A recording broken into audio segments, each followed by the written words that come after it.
Good afternoon, everybody. Welcome to episode number 9 of History for Shut-ins. We're going to move forward in the Revolutionary War today, talking about the winter at Valley Forge, problems that Washington encountered with the Conway Cabal and with Benedict Arnold, We'll talk about the Battle of Monmouth, and we'll also talk about the importance of sea power in the Revolutionary War, which is sometimes overlooked. So we left off last class, if you will, with the stunning victory of the Patriot troops at Saratoga. It's that victory in October of 1777 that brings the French into the war, not only with money, but with troops, with ships, all that good stuff. So very key battle and turning point in the Revolutionary War. During the winter of 1777-1778, Washington and his troops camped at Valley Forge, which is about 20 miles north and a bit west of Philadelphia. Washington used those 6 months, really from December of 1777 to June of 1778, to train his troops and to fight to maintain his position at the head of the Continental Army. Washington chose Valley Forge. He had roughly 11,000 men, along with 500 women and children, for several reasons. First and foremost, Valley Forge was a natural fortress. The Army's camp sat very high on a plateau at the top of a series of hills that protected it. If you've ever been to Valley Forge, they have a great walking path, running path, bike path, which of course these days we can't see because of what's happening in our society, but it's a very hilly area, beautiful too as well. The soldiers lived in huts built on the plateau, and they continued training on a parade ground at the center of the camp. Another reason that Valley Forge was chosen is it was far away enough from the rich farmland north of Philadelphia to prevent the Army from becoming a burden on the population, which sounds a little counterintuitive, because many times at Valley Forge, Washington has Nathaniel Greene, as quartermaster, go out into the countryside and ask for supplies from the local population. Lastly, Valley Forge was close enough to the occupied capital of Philadelphia. Remember what happens after the battles of Brandywine and Germantown in the fall of 1777, right before Saratoga, is that Philadelphia is abandoned. So by being in Valley Forge, the Army can keep an eye on the British and prevent any surprise attacks on their settlements or on Patriot settlements in the countryside. Washington's army marches into Valley Forge on December 19th. They have a lack of proper clothing. It's really an issue throughout the war. While Washington knew that most of his men were fit for duty, he calculated that about a third of them had no shoes. Many did not have a decent coat to protect against the constant rain that plagued the camp. Washington ordered his soldiers to build 12 by 12-foot wooden huts for themselves and search the countryside for straw to use as bedding. He hoped this would keep them warm, since there were not enough blankets for everybody. Even worse, the quartermaster told Washington that they only had about 25 barrels of flour and very little salt pork left to feed the army. Washington explains in a letter to Henry Lawrence, who's the president of the Continental Congress, unless something was done quickly, quote, this army might dissolve, unquote. It's an overarching fear of Washington's throughout the war. Will my army stay or will it melt away? Washington moved with his closest aides into a two-story stone house near Valley Forge Creek. It's actually still stands today. It's his headquarters.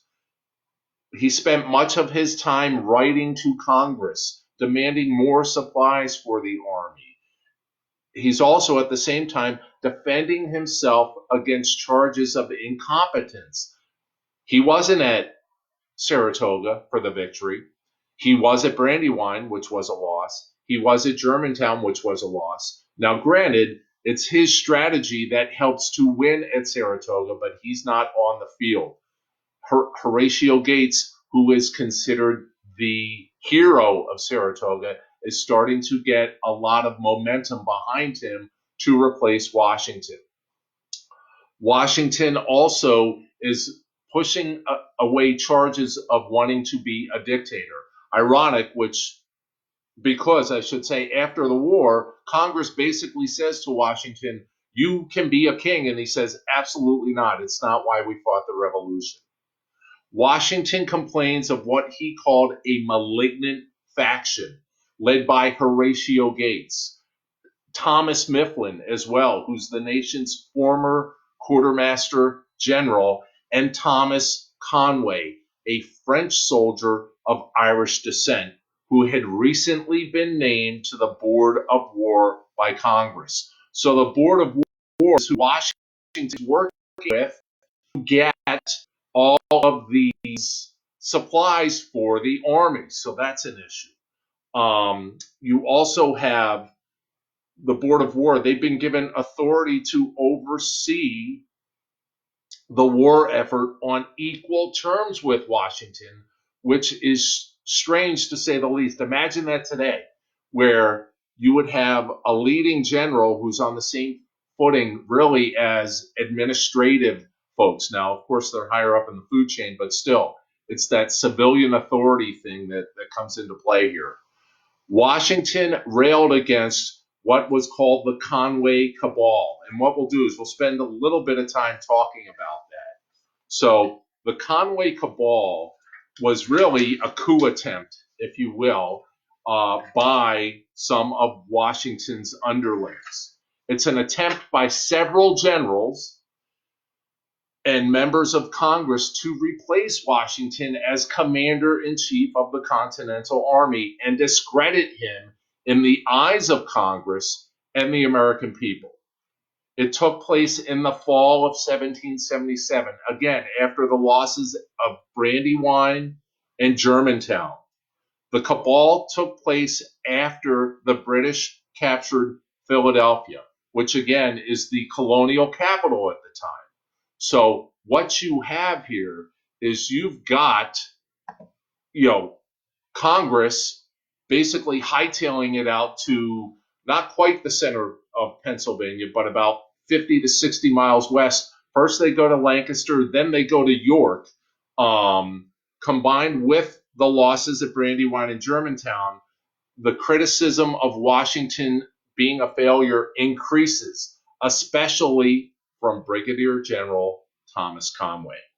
Conway felt that his actions exceeded Washington's at Brandywine.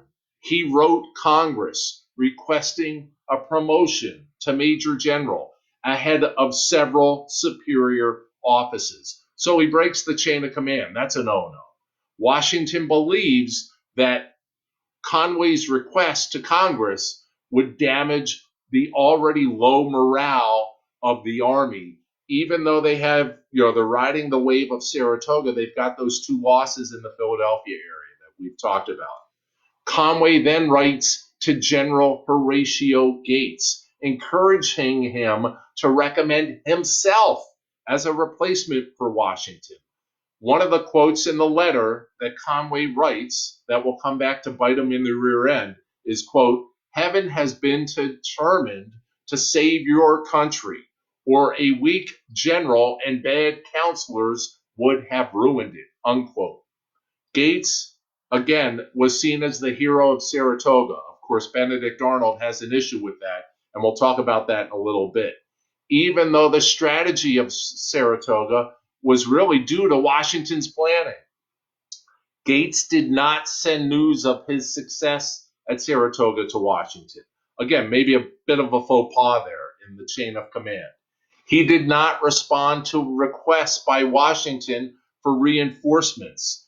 He increases trouble by writing to other generals, not to Washington. One of the generals he writes to is Conway.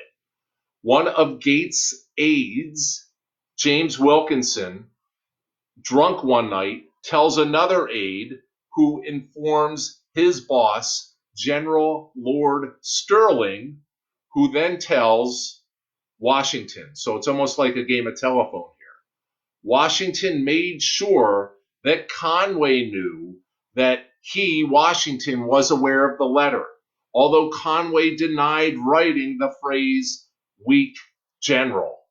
He told Washington that he allowed himself to be influenced by lesser experienced soldiers, which is ironic if you're asking for a promotion and you want to lead the army or be second in command. Washington sends his aide, Alexander Hamilton, to hurry Gates along in sending reinforcements from the Saratoga area down to Washington. Hamilton runs into various delays, and knowing Alexander Hamilton, very much like Washington, it's driving him nuts.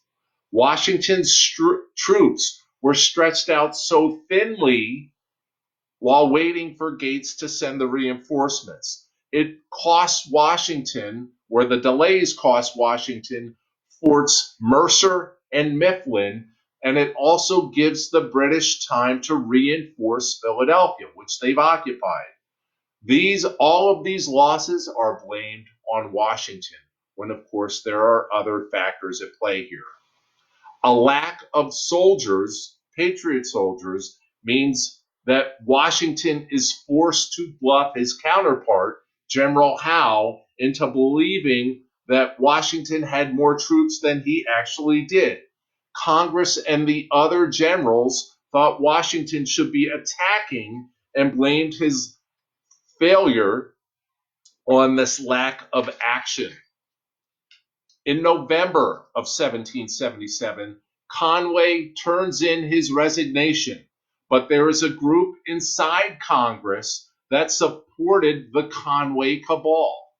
This faction writes to Gates, telling him the army was basically lost without him, Gates, and to prepare to replace George Washington, which in hindsight to us sounds absolutely crazy.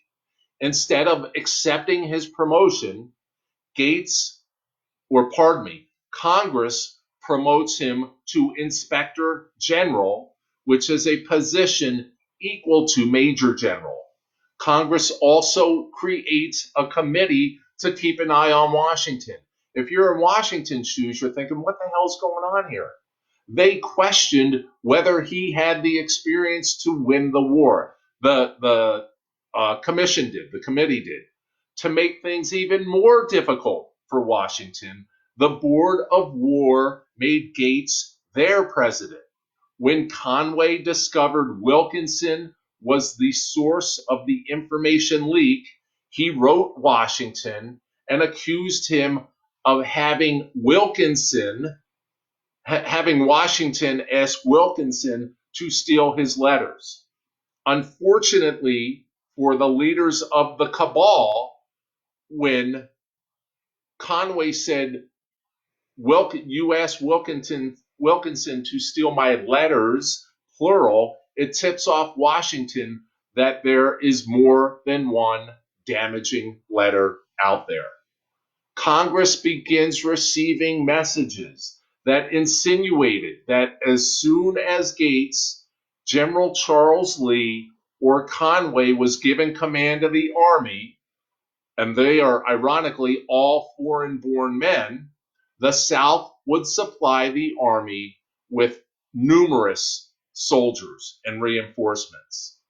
The President of Congress, Henry Laurens, got an anonymous letter accusing all of the United States, the public basically, of deifying and idolizing Washington. Lawrence, rather than sharing it with Congress, sends it to Washington. The American people aren't the only ones who were attacking Washington and his reputation and his skill as a leader. The British published several forged letters that were supposed to have been written by George Washington, which portrayed him, Washington, as a man who would sacrifice anything, including his honor, his family, his good name, for the sake of the revolution. Washington explains to Congress that it's all bunk. He then demands to see the letter. Gates and Conway refuse to hand the letter to Washington. The rest of the generals in the army then fall in line behind Washington and support him. Congress orders Washington to hold a council, requiring Gates to attend, establishing Washington's authority over Gates and their support, Congress's support of George Washington. Although Congress, it takes them a while to get there. Conway writes to Congress and threatens to resign. Congress calls his bluff, and the Conway Cabal dies away. So that's the background on one of the big issues that faced Washington after the losses in the fall of 1777. Washington is further able to shore up his support in Congress by having a reception of delegates who visit Valley Forge in January and February of 1778. Who's at Valley Forge with Washington? Martha. And she is the hostess with the mostest. So that takes a lot off of Washington's plate. The delegates realized Washington respected them as leaders of the nation and had no intention of launching a coup. Throughout the Revolution and really after the Revolution, for the next probably 20, 30, 40 years, Congress is terrified of a military takeover of the government. It's Washington resigning his military commission on Christmas Eve, 1783, that really sets those fears to rest. The delegation listens to Washington's suggestions for better recruitment, for reorganizing state regiments. Remember, the state militias still play a huge role, and they are drawing talent away from and manpower away from the Continental Army. And Washington was talking to Congress about keeping his best officers in the Army. As he fought to maintain his position as commander-in-chief, Washington receives key support from several officers. General Henry Knox agrees with Washington's choice of Valley Forge as the Army's winter encampment. And it's Knox who also helps to build fortifications on the hills to defend against British attacks. Nathaniel Greene, whose name we hear throughout the Revolution, and Mad Anthony Wayne take on the task of scouring the countryside for horses, cattle, hog, sheep, really any supplies that can help the Continental Army. The Marquis de Lafayette is on the scene. He organizes officers from France, Poland, and other European nations into what is called the Corps des Étrangers. I'm sure I'm saying that wrong. Baron Friedrich von Steuben, who is a purported Prussian military officer, provides crucial training and discipline for the Patriot troops. As drill master, he teaches them how to use the bayonet and, more importantly, to reform lines quickly in battle. Up until this point, and especially with militia, in a battle, they would fire a shot or two from the front lines and then basically retreat. Washington also, as I mentioned earlier, receives help from his wife, Martha, who arrives in camp that winter, early in 1778. She takes over management of the headquarters household, helps with correspondence, and also, as I said, entertains guests. By early spring, conditions at Valley Forge improve dramatically.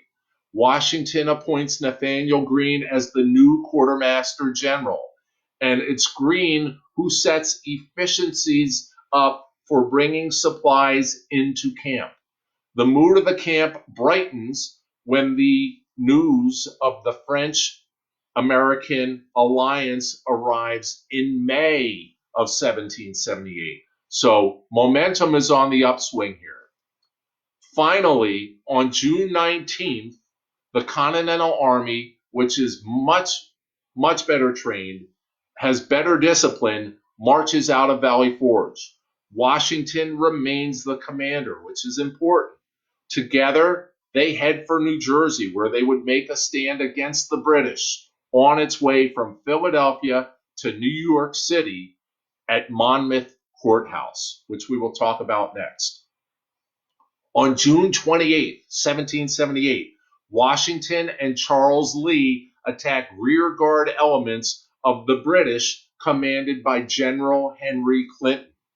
Even though the Continental Army is fresh off of that tough winter at Valley Forge, Lee, who launched the attack with a 2-to-1 advantage over the British, does not press his advantage as Lee has little confidence in the newly trained army. In doing so, Lee cedes the initiative to Cornwallis, who commands rear elements of the 12-mile-long British force. What had opened as a promising assault by the Patriots really devolves into a potential rout as Washington encounters panicked soldiers running from the field. It was hot. It was humid. It's 100 degrees, humidity almost to match, and this contributes to the confusion as officers' orders that are sent were never received, or what happens is officers are taking matters into their own hands. Washington, who is beside himself with rage, gallops ahead of his wing of the army and in an angry confrontation on the battlefield removes Lee from command, something that Washington rarely did during the war. Washington rallies what troops remain to continue their assault and to go after the British. The delaying action led by Washington allows time for the rest of the Continental Army to come up and join the battle. Patriots troops take a position near a ravine on the grounds of the Monmouth Courthouse in New Jersey. Washington deploys his forces with Nathaniel Greene's division securing the right flank with Lord Stirling's division holding the left. Lee's men were turned over to the Marquis De Lafayette, who kept those troops in reserve. The Marquis at the time is a young guy. Lee is experienced. So think of that dynamic. What else happens is that you have Mad Anthony Wayne assumes other elements of Lee's command and mans Lafayette's front. Okay? Artillery is placed on both flanks with cannons on the right flank having an advantage to use enfilade fire. And what that is basically is you're setting up your cannons to hit the field of battle and kill as many as possible, have the greatest effect. So the thought is if the British have a challenge of any sort, then the ground is going to be covered. Hey, Ali and Mace, how are you? Of course, the British do come forward. U.S. artillery plays a major role in the battle under the command of Henry Knox, who ends up being the first Secretary of War in Washington's cabinet. Knox holds off at various times repeated British counterattacks. Cornwallis attacks Sterling's men, but were held at bay by the resistance put up by a better organized, better trained, and better disciplined U.S. Army, colonial army. A colonial counterattack on the British right flank forces the British to reorganize. The fighting forces Cornwallis to move his troops towards the increasing fight where they engaged Nathaniel Greene's men. Greene's troops are supported by artillery as well, and they stiffen their line with artillery at their back, which helps to push back the British. The fighting goes back and forth for several hours. Wayne's men, colonials, are attacked in their forward position by another British column. Wayne's troops, protected behind a hedge, help to repulse the British 3 times before their flank is turned. Wayne's men retreat in good order, returning to the main colonial line of battle. So that training again at Valley Forge plays a huge role. It's a good question. Why was Mad Anthony Wayne called Mad Anthony Wayne? They thought he was crazy. That's why. Plain and simple, Ruth Stanton. That's the 5-cent answer. So what happens is the British, as I said, it's 100 degrees. Humidity to match. If you've ever spent time on the East Coast, particularly from Philadelphia to Boston in the summer, you'll understand.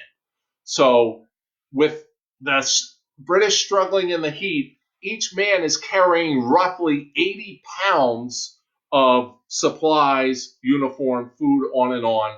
And they're wearing those heavy woolen uniforms. Guys are dropping like flies. Many on both sides are felled by the heat. By about 6 p.m., the British call off the fight. Mad Anthony Wayne wants to press it, but Washington declines. He's saying because of the heat and the fatigue. Overall, colonial casualties are at about 600. The British lose 1,000, and that's dead, wounded, captured. The British did not give Washington a chance to renew the fight in the morning, slipping away under the cover of darkness and withdrawing to New York City. One thing that comes out of Monmouth, the Battle of Monmouth, is the legend of Molly Pitcher, which we talked about in earlier presentations. While the colonials held the field at day's end and the British resumed their retreat, most see the battle as a draw. The colonials fought for the first time really as a cohesive unit, again, thanks to the training at Valley Forge. Washington makes his headquarters at West Point moving forward, which is going to play a role with our good friend Benedict Arnold. Clinton, the British commander, says that the British are too weak to attack Washington at West Point. Another example of the British commanders not showing the initiative to go for the throat. French aid now materialized with the appearance of a strong fleet under the commander D'Estaing. Unable to enter New York Harbor, the French tried to assist Major General John Sullivan in basically kicking the British out of Newport. Storms and British reinforcements thwart that effort. Action in the north, moving forward, is largely a stalemate for the rest of the war. The British raid New Bedford, Massachusetts, and New Haven and New London, Connecticut, while Loyalists and Indians attacked settlements in New Jersey and Pennsylvania. The colonials under Mad Anthony Wayne stormed Stony Point, New York on the 16th of July, 1779. Light Horse Harry Lee takes Paulus Hook, New Jersey on the 19th of August of 1779. More lasting, in effect, was Sullivan's expedition of August 1779 against Great Britain's Indian allies in New York. What Sullivan does is he destroys villages and he also destroys their harvest, their fields of corn.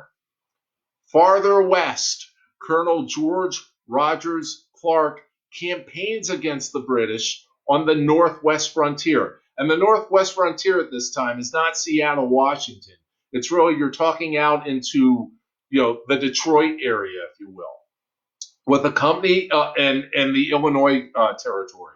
With a company of volunteers, Clark captures Kaskaskia, which is the chief trading post in the Illinois country, on July 4th, 1778. And he later secures the submission of another key trading post, Vincennes. The latter is captured by General Henry Hamilton, the British commander at Detroit, but in spring 1779, Clark raises another force and retook Vincennes from Hamilton. That expedition does much to free the frontier from Indian raids, giving the Patriots a hold on the Northwest Territory and expanding their footprint into the Ohio Valley.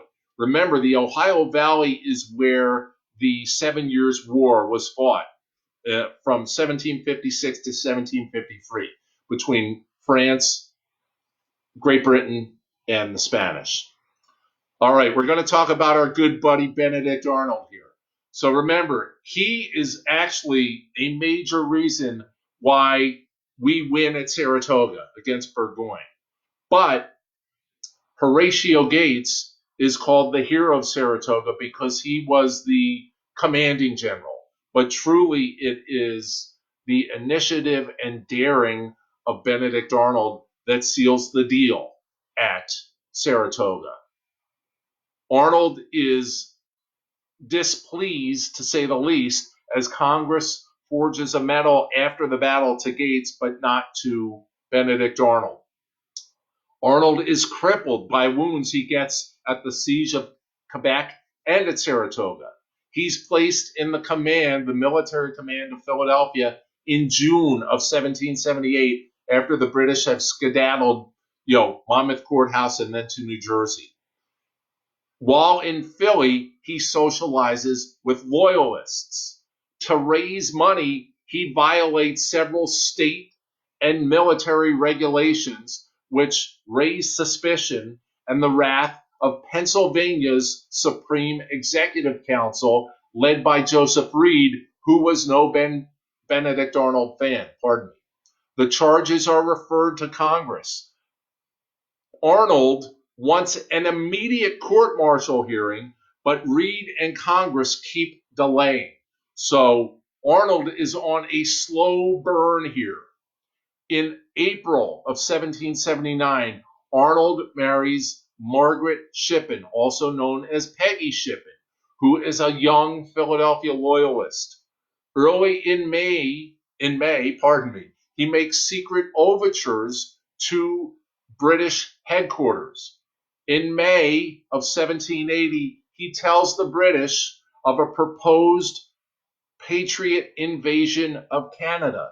He later reveals that he expects to obtain the command of West Point and asks the British for £20,000 to betray his post and give them the plans. When his British contact, Major John Andre, is captured by Washington, who does Washington first send to get Benedict Arnold? Alexander Hamilton. Hollywood couldn't make it up. Arnold escapes on a British ship after Andre is caught.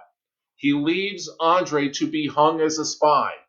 When Washington gives Andre a chance, basically to say, hey, you caught me wrongly. I'm not the guy. Andre says, no, I'm the guy. Hang me, I'm a spy. That's the way it's supposed to go.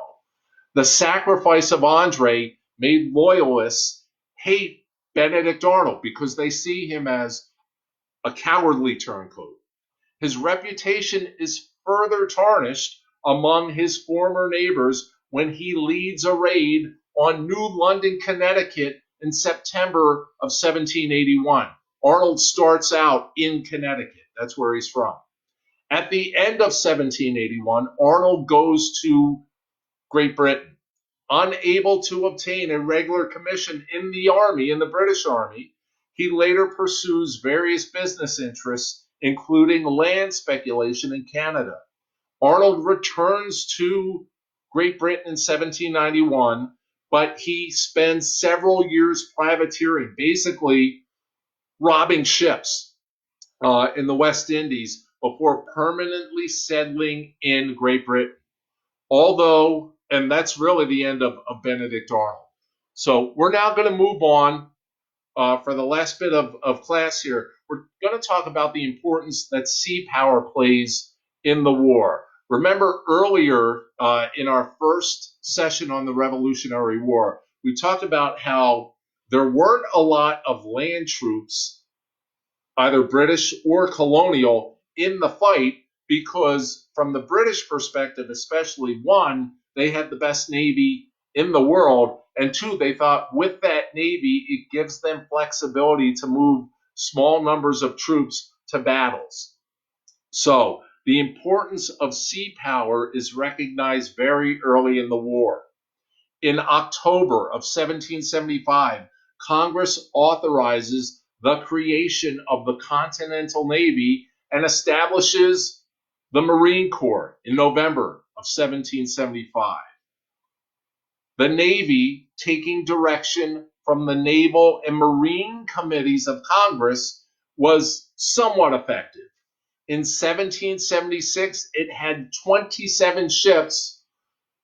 The British had 10 times that many. They had 270. By the end of the war, the British had more than 500 ships that they used in battle, all sizes. The Patriots had less than 20, which is stunning.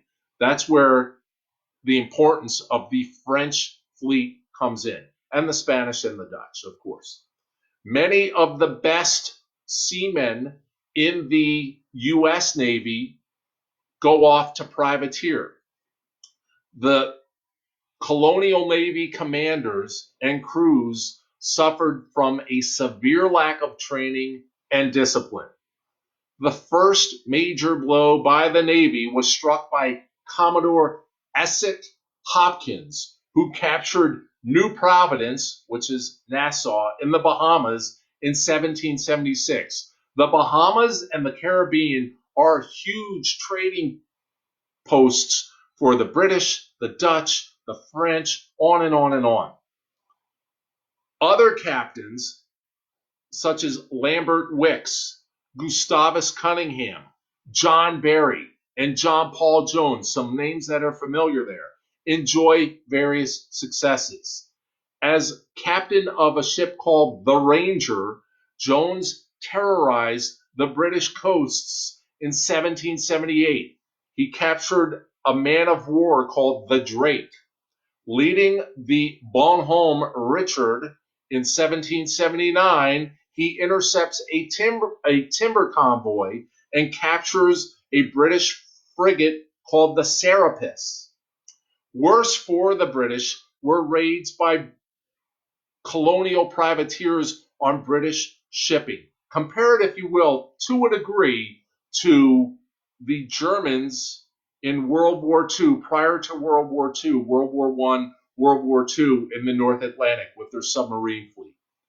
During peace, colonial ships traditionally traveled the seas armed as a protection against pirates because of the British Navy at their back. With the outbreak of war, considerable numbers of colonial merchant vessels become privateers, including John Hancock. That practice continued on a large scale until the close of the war under legal authorization of each individual colony, and of Congress. Records indicate that there were more than 2,000 privately armed vessels carrying more than 18,000 guns and 70,000 men. So there was more money in privateering than there was in serving in the Continental Navy. Several colonies organized their own state navies. Remember, this is still we're still operating, and not quite. We haven't quite hit the Articles of Confederation yet, but each state sees themselves as their own sort of country. We don't have a national government yet, so you don't have that organization. The operations are regarded as one of the significant colonial military efforts of the war, the various state navies. Together with the few continental vessels, they constitute the only sustained colonial offensive pressure which materially affects the British people, which then drives the British people to say, hey, maybe we should sue for peace because they're not getting their goods. Bad analogy, but it's like going to the store in today's world with the pandemic. People are hoarding things. It's hard to get supplies. Major props to all those out there keeping society rolling, by the way. Thank you very much.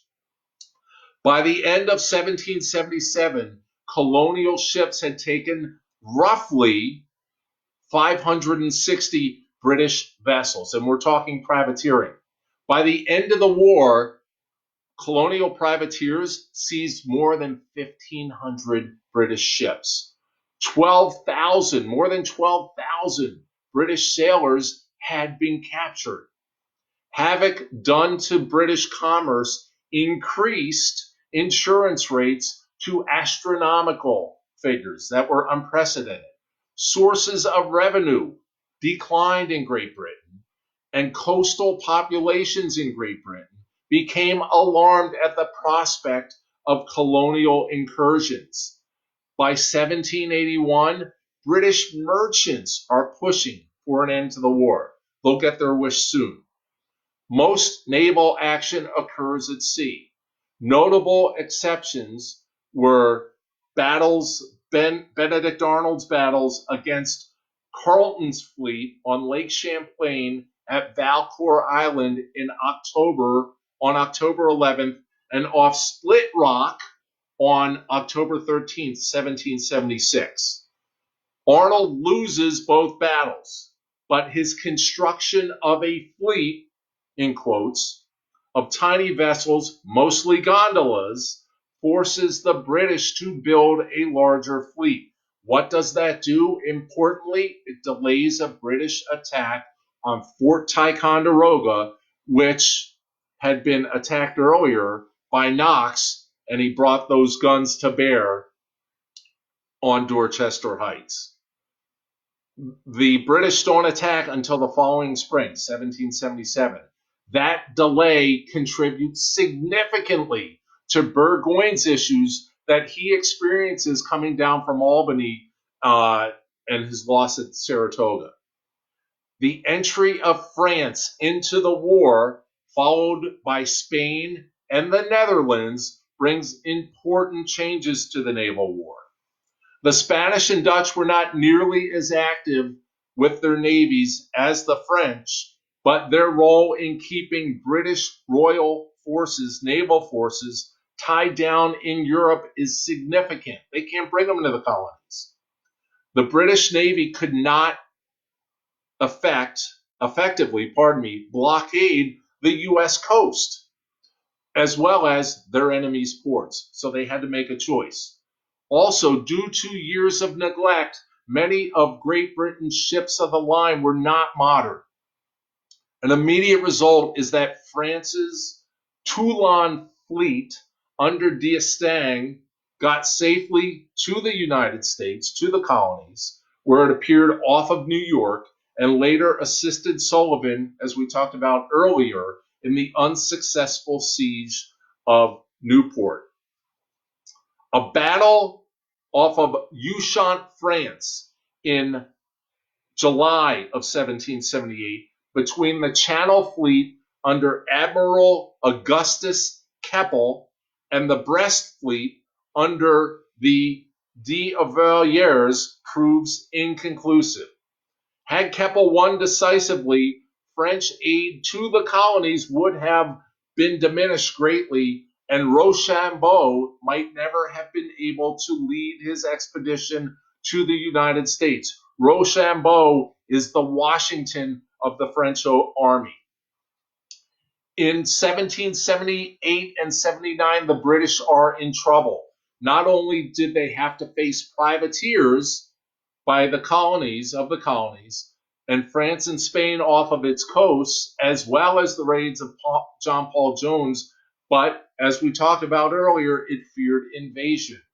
The combined fleets of France and Spain commanded the English Channel. A French army of 50,000 waited to board their transports to America. Luckily for the British, storms, crew sickness, and plan changes ended the threat. Despite Allied supremacy in the Channel in 1779, talking about the French, the Dutch, and the Spanish, the threat of invasion and loss of islands in the West Indies, key trading port, the British maintained control of North American coastline of the seaboard for most of 1779 and 1780, which made the Southern United Colonies or United States land campaigns possible. And that's where all the action is going to go. We'll talk about that in the next class. We've got about another minute or two left here. After unsuccessful maneuvering against the French, against a commander by the name of de Gouchen, who replaces d'Estaing, there is an Admiral Sir George Rodney, who sails for New York. While Rodney had been in the West Indies, where he starts, a French squadron had slipped out of Brest and sailed to Newport with Rochambeau's army.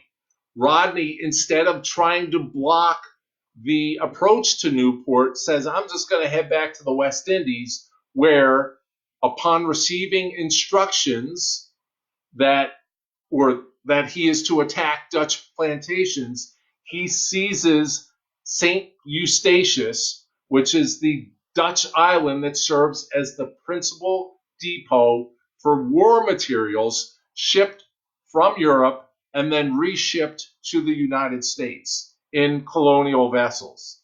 He is involved in the disposal of incredible amounts of booty and treasure, so much so that he wastes 6 months in the West Indies. In the meantime, there's a powerful British fleet that relieves Gibraltar in 1781. But the price was the departure of the French fleet at Brest, part of it to India, the larger part under Admiral Francois Joseph Paul, the Commander de Grasse, to the West Indies. After maneuvering against Rodney, de Grasse receives a request from Washington and Rochambeau to come to New York or to the Chesapeake. Earlier in March, a French squadron tries to bring troops from Newport to the Chesapeake, but is forced to return by Admiral Marriott Arbuthnot, who succeeds Lord Howe. Arbuthnot is then replaced by Thomas Graves. So you can see it's just one commander after another for the British. Told that a French squadron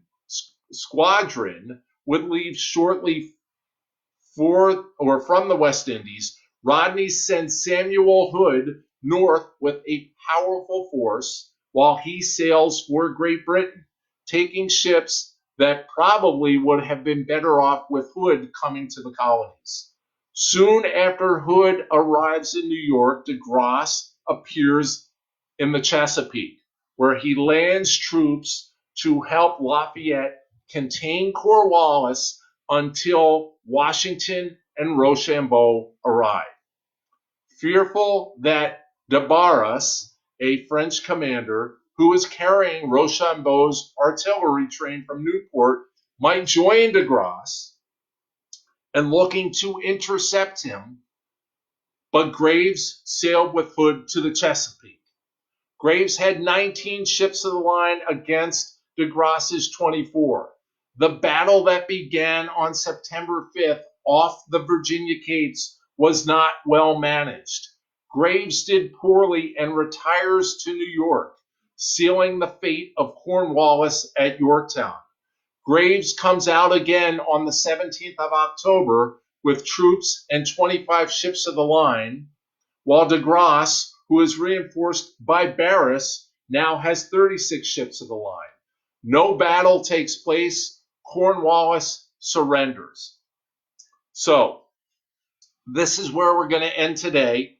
We will pick up tomorrow at 5 p.m. with the Southern campaign. We're going to talk about the siege of Savannah, Georgia, the siege of Charleston, and then we'll talk about the important role that Nathaniel Greene, a name you've heard several times, plays in the Carolinas. Thanks to all for attending. Have a good evening. We'll see you tomorrow at 5 o'clock Eastern. Take good care.